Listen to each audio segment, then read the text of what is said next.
the most at risk for these hackers to infiltrate their online presence?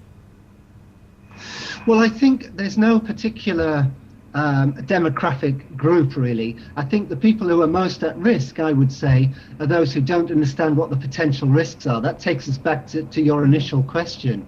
So I think really the key is for all of us as individuals, along with governments as well, to get that information out there and make sure that everybody who's using social networks at least understands the basic concepts of what an attacker might want and what we can do to protect ourselves. Well, you said if we use the same password for multiple accounts, that allows the hackers to get to all of our accounts. But if you have a mobile device, essentially you don't use a password to get into any of your accounts. You just use a password to get onto your phone. Should we change that?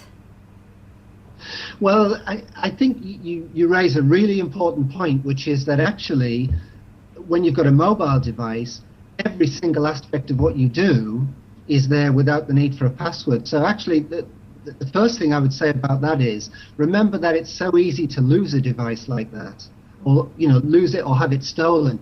So it's very important that you have a strong security on that device. In the case, for example, of the latest versions of the iPhone, you could use the fingerprint scanner, which is a lot harder to break than a passcode. But actually, I would always recommend using a passcode rather than a PIN, because that's harder too, but definitely use something to protect that device. The other thing is, and this is kind of important for bolstering security, many providers now allow us to use what's known as two-factor authentication. So as well as our normal password or passcode, they allow an additional code which is needed in order to make settings to your account. So typically what will happen, you will set up, let's say, your mobile number with the account provider, so that whenever you try to make a significant change to your account, like your password, for example, you don't just need your normal password, you need the code that they send via your mobile or via email or some other mechanism. Now, what that means is, even if somebody were to pick up my phone, let's say I leave it behind in the taxi, they could get access to my account, but they still wouldn't be able to make changes to my account, let's say to change the password and take it over, because they wouldn't have the additional code. So using that sort of additional code is a really good way to protect yourself. Now, I thought this was really interesting when I was going through the survey. It said 75% of people who use social media think that their information isn't interesting to anyone else other than their friends. Now, I know I've thought that before. Is this the wrong way to be thinking? Well, I think it is. I mean, certainly, we're not all celebrities, and, there's not the interest in splurging stuff in the newspapers or online about most of us that there would be with celebrity victims of attacks. But nevertheless, we all have sort of valuable information. If somebody has my email address, for example, they can deliver lots and lots of spam to me.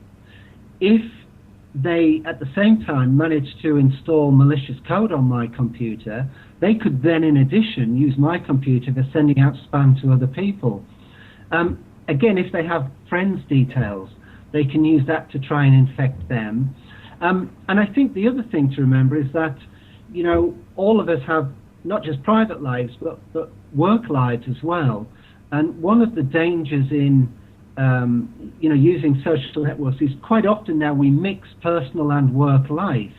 If we're sharing information not just about ourselves, but related to our employer, then that information could also be used to set up an attack on our company as well. Wow. Now, other than spam being annoying, what risks are associated with it? Well, it can trick people into parting with their money for goods which are fraudulent. They're non-existent goods, or the services are non-existent. It could also carry malicious code itself. So you get a spam email which purports to be selling, whatever fake goods it is. But in addition, there's a link in there which clicks through to a website run by cyber criminals where they will install malicious code on your software. So spam can actually come a lot of the times with malware as well.